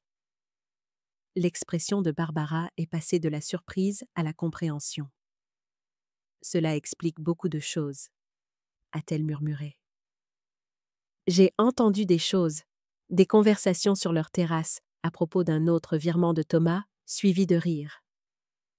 Mon estomac s'est noué à l'image des Dubois, riant de leur manipulation réussie de mon fils. Seriez-vous prête à dire à Thomas ce que vous avez observé? Ai-je demandé. Cela pourrait l'aider à comprendre pleinement à quoi il a eu affaire. Barbara a hésité, jetant un nouveau regard vers la maison des Dubois. Guillaume a une influence significative dans notre association de propriétaires, a-t-elle dit prudemment. Il peut rendre les choses difficiles. Je comprends, l'ai-je assuré. Mais mon fils essaie de se sortir de 3 ans de tromperie. Tout ce qui l'aide à voir la situation clairement serait inestimable. Elle a semblé prendre une décision, redressant les épaules. Mon neveu a été escroqué par quelqu'un en qui il avait confiance l'année dernière. Personne ne l'a cru au début, et cela l'a presque détruit. Elle a hoché la tête fermement. Je vais aider. Les Dubois ont assez intimidé de gens dans ce quartier avec leur argent et leurs relations. Il est temps que quelqu'un leur tienne tête. Je l'ai remercié et nous avons échangé nos coordonnées juste au moment où mon taxi arrivait. Alors que nous nous éloignions du trottoir, j'ai vu Guillaume regarder depuis sa fenêtre, son expression sombre. La confrontation chez les Dubois avait confirmé mes pires soupçons. Ils n'étaient pas simplement opportunistes ou négligents avec l'argent. Ils étaient des escrocs délibérés qui avaient ciblé mon fils et prévoyaient maintenant de le punir pour avoir découvert leur stratagème. La question était maintenant de savoir comment protéger Thomas, non seulement d'une exploitation financière plus poussée, mais aussi de la diffamation que les Dubois préparaient clairement. Quand je suis rentrée à mon appartement, j'ai trouvé Thomas qui m'attendait devant ma porte, l'air troublé. « Maman », a-t-il dit dès qu'il m'a vue. J'ai trouvé autre chose. Quelque chose de pire que ce que nous pensions. Il m'a suivi à l'intérieur, sortant son ordinateur portable dès que nous nous sommes assis. J'ai parcouru de vieux emails à la recherche de documents sur leur demande d'argent. J'ai trouvé ça. Il a ouvert un dossier contenant des dizaines d'emails d'Émilie à ses parents. Ils étaient dans son dossier d'éléments supprimés. Apparemment, Émilie avait utilisé son ordinateur portable et avait oublié de supprimer définitivement sa correspondance. Les emails détaillaient leur stratagème en noir et blanc, des plans pour des urgences fabriquées, des discussions sur le montant à demander sans éveiller les soupçons, des calculs sur ce qu'ils avaient extrait et combien de plus ils pouvaient obtenir. Dans un message particulièrement accablant, Émilie avait écrit « Thomas a eu sa prime annuelle. 5 000 € cette fois. Je lui ai dit que la voiture de papa était de nouveau en panne. Il n'a même pas posé de questions. Il pourra transférer l'argent demain. La répartition habituelle. » La répartition habituelle semblait être de 60% pour ses parents, 40% pour Émilie elle-même. Mais l'email le plus dérangeant était récent, daté juste après que Thomas ait confronté Émilie avec nos preuves. Il sait tout, prétend avoir des preuves. Nous devons passer au plan B. Papa peut intenter le procès contre son entreprise la semaine prochaine. Nous avons assez d'informations internes d'après ce qu'il m'a dit. Une fois que ce sera enclenché, il devra régler avec nous pour que ça s'arrête. Un gros paiement unique au lieu des virements mensuels. C'est peut-être mieux ainsi. J'ai regardé l'écran avec horreur.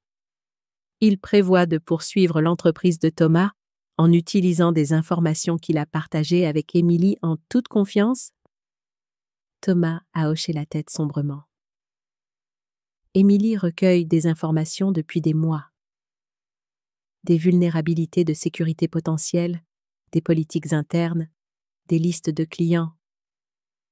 S'ils intentent ce procès, même s'il est frivole, cela pourrait détruire ma carrière. Les Dubois n'avaient pas seulement volé l'argent de Thomas, ils s'étaient positionnés pour une escroquerie beaucoup plus importante, utilisant Émilie pour recueillir des renseignements pour un procès d'entreprise qui se solderait soit par un règlement, soit par la dévastation professionnelle de mon fils. Il ne s'agissait plus de récupérer des fonds volés ou même d'obtenir une conclusion émotionnelle.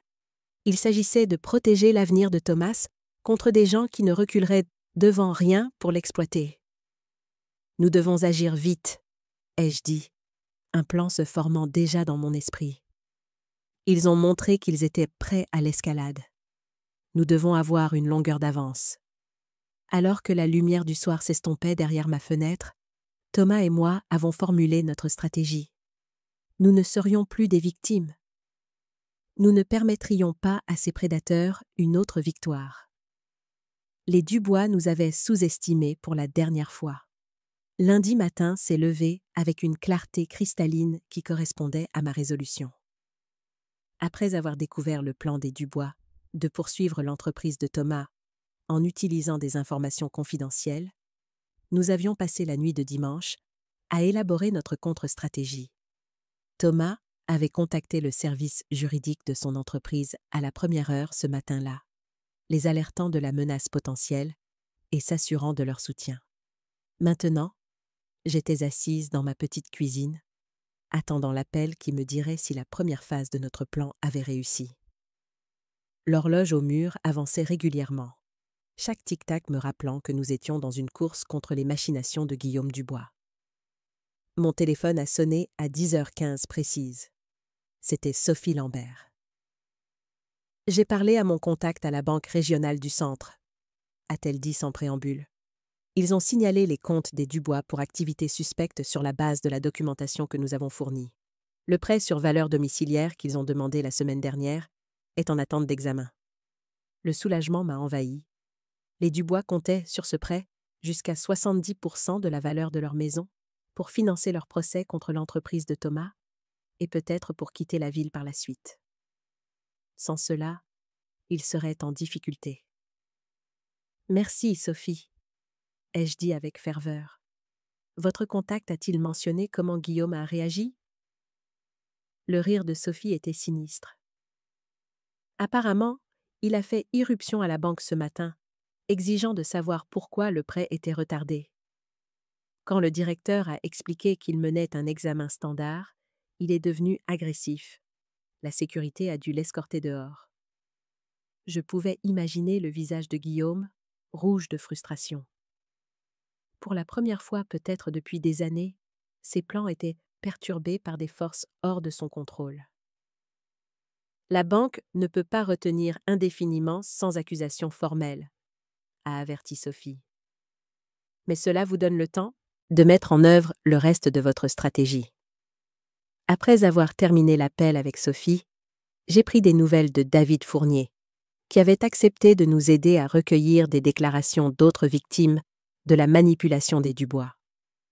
La cousine Nancy est prête à témoigner sur l'argent que Guillaume a emprunté et n'a jamais remboursé, a-t-il confirmé. Et j'en ai trouvé 2 autres qui ont vécu des scénarios similaires. Tous les 3 préparent des déclarations écrites pour votre avocat. À midi, j'ai reçu un texto de Barbara Leclerc. Le conseil d'administration de l'association de quartier a reçu la documentation sur le comportement menaçant des Dubois. Réunion spéciale convoquée pour vendredi. Chaque pièce se mettait en place. Nous ne nous contentions pas de nous défendre contre la menace de procès des Dubois. Nous démantelions systématiquement l'infrastructure de respectabilité et de stabilité financière qu'ils avaient construite. Thomas a appelé vers 14 heures, sa voix tendue mais contrôlée. « Maman, Émilie vient d'essayer d'accéder à notre compte d'épargne joint. La banque l'a signalé et m'a appelé car j'avais placé un blocage. Combien essayait-elle de retirer ? Ai-je demandé. Tout. 20 000 euros. Le chiffre flottait dans l'air entre nous. Elle a dit au directeur de la banque que c'était pour une urgence médicale, l'état cardiaque de son père. Le même mensonge qu'ils avaient tenté à l'hôpital, maintenant déployé à la banque. Leur désespoir grandissait. « Qu'as-tu dit à la banque ?» ai-je demandé. « J'ai autorisé un retrait de 500 euros, a répondu Thomas. Assez pour qu'elle ne panique pas immédiatement, mais pas assez pour financer leur plan. Le directeur de la banque a accepté de me notifier de toute autre tentative. Bien pensé, ai-je dit. As-tu eu des nouvelles de l'équipe juridique de ton entreprise ? Oui, ils préparent des lettres de mise en demeure concernant toute information confidentielle qu'Émilie aurait pu recueillir. Elles seront livrées cet après-midi. J'ai hoché la tête, cochant un autre point sur notre liste mentale. Et tu as sécurisé les preuves, les emails, les dossiers financiers ? Tout est sauvegardé à 3 endroits différents, a confirmé Thomas. Et j'ai programmé la réunion avec le bureau du procureur de la République pour demain à 14 heures. Viendras-tu avec moi ? Bien sûr, ai-je promis. J'apporterai toute la documentation que nous avons rassemblée. Nous avions décidé que la poursuite d'éventuelles accusations criminelles était nécessaire, non par vengeance, mais pour créer un dossier officiel des activités des Dubois, même si le procureur refusait de poursuivre.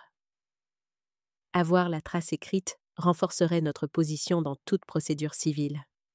À l'approche du soir, mon téléphone a de nouveau sonné. L'identifiant de l'appelant affichait un numéro que je ne reconnaissais pas. « Madame Martin ?» Une voix de femme, légèrement hésitante. « C'est Patricia Dubois. » Mon pouls s'est accéléré, mais j'ai gardé ma voix stable. « Oui, Patricia. » « Je pense que nous avons mal commencé hier. » A-t-elle commencé, son ton conciliant. Guillaume et moi avons discuté de tout, et nous réalisons que nous avons commis de graves erreurs dans la gestion des finances familiales. Je suis restée silencieuse, attendant qu'elle continue. Nous aimerions nous racheter, a poursuivi Patricia. Rembourser ce que Thomas estime que nous lui devons. Nous pouvons établir un plan de paiement. Ou peut-être y a-t-il un autre moyen de résoudre cela sans impliquer d'avocats ou d'autres parties. La référence voilée aux forces de l'ordre confirmait qu'ils étaient au courant de notre réunion avec le procureur. Quelqu'un à la banque avait dû les prévenir. « J'apprécie l'offre, Patricia, » ai-je dit prudemment. Mais je pense que nous sommes au-delà des arrangements privés à ce stade. « S'il vous plaît, Hélène. » Sa voix a pris une pointe de désespoir. « Vous ne comprenez pas ce que cela pourrait faire à notre famille, à notre réputation dans la communauté, la position de Guillaume au club, nos relations sociales. Nous pourrions tout perdre. Vous auriez dû y penser avant de frauder systématiquement mon fils, » ai-je répondu, en gardant un ton égal. Fraudeur ? La voix de Patricia s'est élevée.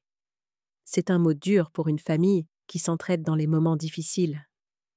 C'est comme ça que vous appelez ça ?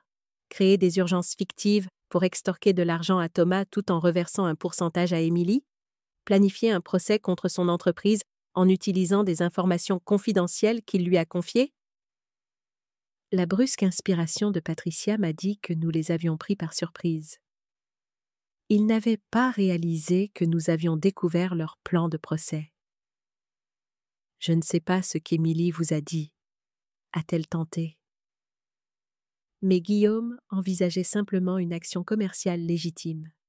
« Nous avons les emails, Patricia, » ai-je interrompu doucement. « Tous, ceux où vous, Guillaume et Émilie discutaient de combien demander ensuite. ceux où vous planifiez comment utiliser les informations professionnelles de Thomas contre son entreprise. Ceux où vous calculez vos parts de l'argent que vous lui avez pris. Le silence à l'autre bout du fil s'est étiré pendant plusieurs secondes. « Que voulez-vous » a finalement demandé Patricia, sa voix durcie. « Je veux ce que toute mère veut, que mon fils soit en sécurité, heureux et traité avec le respect qu'il mérite. » Et en termes pratiques? La femme d'affaires émergeait maintenant, calculant les coûts. Restitution complète de tous les fonds pris sous de faux prétextes, des aveux signés de vos actions, un accord juridiquement contraignant de ne jamais utiliser aucune information qu'Émilie a recueillie auprès de Thomas ou de son entreprise, et votre retrait immédiat de sa vie. « C'est extrême !» a balbutié Patricia. « Non, Patricia. L'extrême, ce seraient les accusations criminelles pour fraude que le procureur de la République examine actuellement. L'extrême, ce serait le procès civil pour le montant total plus les dommages et intérêts que l'avocat de Thomas prépare. Ce que je propose est en fait assez raisonnable en comparaison. » Un autre long silence. Puis, « Je dois en discuter avec Guillaume. » Bien sûr, vous avez jusqu'à demain midi pour décider. Après cela, nous engagerons des poursuites judiciaires, tant pénales que civiles. En terminant l'appel, j'ai réalisé que mes mains tremblaient, non pas de peur, mais de la pure adrénaline de la confrontation directe. Toute ma vie, j'avais évité les conflits lorsque c'était possible, cherchant le compromis et la paix. Mais parfois, rester ferme était le seul chemin vers la justice. Mon téléphone s'est allumé avec un texto de Thomas. « Émilie vient d'appeler. Elle a l'air paniquée. Elle a dit que ses parents veulent nous rencontrer demain matin pour trouver un arrangement. Devrions-nous y aller ?» J'ai tapé en retour. « Oui, mais pas chez eux. Endroit public et amène Marc comme témoin. » Les pièces bougeaient, maintenant. La façade soigneusement construite de la famille Dubois s'effritant sous la pression de multiples directions. D'ici demain, à la même heure, nous saurions s'ils accepteraient nos conditions ou nous forceraient à une confrontation plus publique. Quoi qu'il en soit, la vérité émergerait enfin des ombres de la tromperie. Le café que Thomas a choisi pour la réunion était assez fréquenté pour s'assurer que les Dubois ne feraient pas de scène, mais assez calme dans le coin arrière pour une conversation privée. Je suis arrivé 15 minutes en avance, choisissant une table avec une vue dégagée sur les 2 entrées et le parking au-delà. Thomas est arrivé quelques instants plus tard avec Marc, son ami, fournissant à la fois un soutien moral et un témoin impartial de ce qui allait se passer. Marc m'a salué respectueusement en s'asseyant. « Émilie a envoyé un texto pour dire qu'ils ont quelques minutes de retard, » a dit Thomas, sa voix tendue. Un coup de pouvoir classique. J'ai serré sa main. « Nous avons toutes les cartes en main maintenant. Souviens-toi de ça. » À 10h07 précise, les Dubois sont entrés dans le café. Guillaume menait la marche, sa démarche habituellement confiante visiblement atténuée. Patricia suivait, son sac à main de créateur serré comme un bouclier. Émilie est arrivée la dernière, ses yeux balayant nerveusement la pièce jusqu'à ce qu'il se pose sur Thomas. Pendant un instant, j'ai vu un éclair de la jeune femme dont mon fils était tombé, amoureux, vulnérable, apparemment sincère. Puis son regard s'est tourné vers moi, et le masque du calcul est revenu. Guillaume s'est approché de notre table le premier. Thomas, Hélène. Sa reconnaissance de notre présence était brève, ses yeux balayant Marc avec dédain. Je ne savais pas que nous aurions un public. Marc est ici en tant que témoin, a répondu Thomas d'un ton égal. Compte tenu des événements récents, je suis sûr que vous comprenez le besoin de transparence. Un muscle a tressailli dans la mâchoire de Guillaume, mais il a hoché la tête et a tiré une chaise pour Patricia. Émilie a hésité avant de prendre le siège le plus éloigné de Thomas. « Quelqu'un veut un café ?» ai-je offert, assumant délibérément le rôle d'hôtesse pour établir le contrôle de l'interaction. Guillaume a secoué la tête avec impatience. Allons droit au but. Patricia a parlé avec vous hier soir, Hélène. Vous avez fait certaines propositions.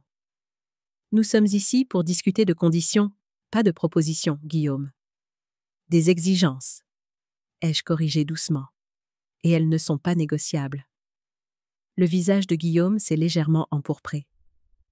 Tout dans la vie est négociable. Pas ça, a interjeté Thomas, sa voix plus ferme que je ne l'avais jamais entendue. Il a ouvert un dossier et a placé plusieurs documents sur la table.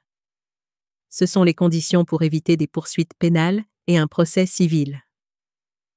Les papiers décrivaient tout ce dont nous avions discuté. Restitution complète des 47 453 € pris sous de faux prétextes, aveux signés de leurs actions, accord de confidentialité juridiquement contraignant concernant l'entreprise de Thomas, et une rupture complète de contact après la finalisation du divorce. Guillaume a parcouru les documents, son expression s'assombrissant. « C'est de l'extorsion. »« Non, » a répondu calmement Thomas. « C'est la conséquence d'une fraude systématique. La loi appelle ce que vous avez fait vol par tromperie et fraude électronique, puisque vous avez utilisé des virements. Ce sont tous les deux des crimes. » Patricia a posé une main apaisante sur le bras de Guillaume. « Nous sommes prêts à rendre l'argent, » a-t-elle dit, sa voix soigneusement modulée. « Mais ces aveux de méfaits pourraient détruire notre réputation s'ils devenaient publics.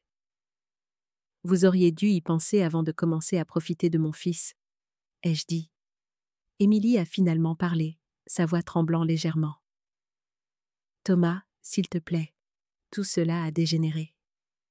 Oui, nous avons demandé de l'aide plus souvent que nous n'aurions dû. Oui, nous avons parfois exagéré nos besoins, mais nous sommes une famille. Les familles font des erreurs. » Thomas a regardé directement sa femme pour la première fois. « Était-ce une erreur quand tu as écrit à tes parents pour partager ma prime? Quand tu leur as transmis des informations confidentielles de mon entreprise? Quand tu as planifié un procès conçu pour soit extorquer un règlement, soit détruire ma carrière? » Émilie a pâli. « Tu as lu mes emails. Tu les as laissés dans mon dossier d'éléments supprimés, » a répondu Thomas. Pas très prudent pour quelqu'un qui exécute un stratagème aussi élaboré. Guillaume s'est penché en avant, abandonnant le prétexte de la négociation. « Soyons clairs, si vous engagez des poursuites pénales, nous nous battrons. Ce sera votre parole contre la nôtre. Oui, vous avez des emails, mais nous avons des explications. Nous avons des témoins de moralité. Nous avons des ressources que vous ne pouvez pas imaginer. » Sa menace flottait dans l'air. Mais j'ai remarqué le léger tremblement dans sa main alors qu'il parlait. Guillaume Dubois avait peur. « En fait, » ai-je dit doucement, « nous avons plus que des emails. Nous avons des déclarations de vos autres victimes, comme Nancy Fournier, à qui vous avez emprunté 5 000 € et n'avez jamais remboursé, comme Jacques Martin, qui a investi dans votre projet d'entreprise inexistant, comme Barbara Leclerc, qui a documenté votre style de vie somptueux alors que vous prétendiez avoir des difficultés financières. J'ai sorti mon propre dossier de mon sac à main et je l'ai posé sur la table. Nous avons des relevés bancaires montrant qu'Émilie recevait des commissions. Nous avons des registres de propriété prouvant que votre maison est payée depuis des années, malgré l'aide à l'hypothèque que vous avez demandée. Nous avons des reçus d'épicerie montrant des achats de champagne les mêmes jours où vous prétendiez avoir besoin d'argent pour les services publics. À chaque élément que je listais, les Dubois semblaient physiquement rétrécir. Plus important encore, ai-je continué, nous avons l'intérêt du procureur de la République. J'ai parlé avec elle ce matin. Sur la base de la documentation que nous avons fournie, elle estime qu'il y a suffisamment de preuves pour engager des poursuites pour fraude organisée. C'était une légère exagération.